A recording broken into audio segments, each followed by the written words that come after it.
Чет жерден келип жаткан жарандарга виза берүү коррупциялык аракеттер менен коштолуп келгени жашыруун эмес. Бүгүн бул фактылар далилдер менен ачык айтылды. Чет элдик жарандарга виза берүү процедуралары тышкы миграция тууралуу мыйзамга туура келбейт. Мунун өзү коррупция гүлдөп жатканынан кабар берет дешет укук коргоо органдары. Бизде эмгек визасын алуу өтө татаал. Андыктан көпчүлүк чет элдиктер ишкер катары виза алууга умтулушат. Өзгөчө Кытай жарандары.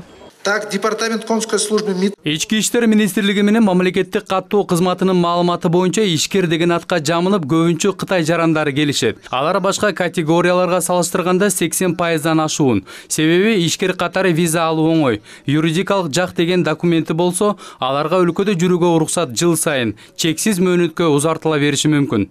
Анын үстүнө бизде чет элдик жарандарды каттоочу бирдиктүү автоматташтырылган система жок. Мындан улам виза берүүдөн баш тартуу же узартуу боюнча маалыматтар жок. Ал эми укук коргоо органдарынын маалымат базасына кирүүгө мүмкүн эмес. Мамлекеттик каттоо органы, Ички иштер министрлиги жана Мамлекеттик улуттук коопсуздук комитети бул боюнча бири-бири менен кызматташпайт. Мындан улам мигранттар боюнча маалыматтар ар бир мекеменики ар башка.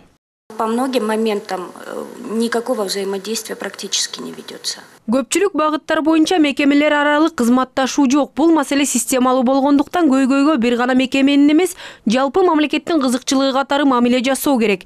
53 гана мыйзамсыз кирген жарандын айынан мамлекетке салык иретинде 4 миллион сом каражат түшпөй калган.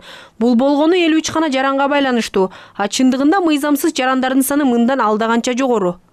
Мамлекеттик улуттук коопсуздук комитетинин маалыматы боюнча жыл башынан бери өлкө аймагына 129 000 чет элдик жаран кирген. Бирок чындыгында бул көрсөткүч мындан алдаганча жогору болушу мүмкүн. Себеби көпчүлүгү расмий каттоодон өтпөй жашап келишет. Өзгөчө эмгек рыногундагы мындай кырдаал жергиликтүү жарандардын нааразылыгын жаратууда. Анын үстүнө биз тараптан 45 өнүккөн мамлекетке киргизилген визасыз режим өлкө коопсуздугуна коркунуч келтирүүдө дейт Абдил Сегизбаев. Мындай кырдаалды эл аралык террористтик экстремисттик уюмдар колдонуп кетиши ыктымал. Соңку мезгилде алардын активдешкени байкалат. 2014-2015 жылдар аралыгында эле террористтик уюмдар менен кызматташат деген шектенүү жараткан 200дөн ашуун адам катталган. Я не могу не сказать. Азыр терроризм коркунучу күч алып жаткан чакта бул маселени айтпай кое албайм. Биздин республикада өз ролун күчөтүүгө аракеттенип жаткан эл аралык террористтик, экстремисттик уюмдардын өкүлдөрүнүн активдешип жатканы өзгөчө коркунуч жаратууда. ИГИЛ уюмунун курамындагы Батыш Европа мамлекеттеринин, анын ичинде Франциянын, Бельгиянын да жарандары бар деген маалыматка көңүл буруу керек. Бул мамлекеттерге да визасыз режим киргизилген. Муну радикалдык уюмдун өкүлдөрү өз кызыкчылыгына колдонушу мүмкүн.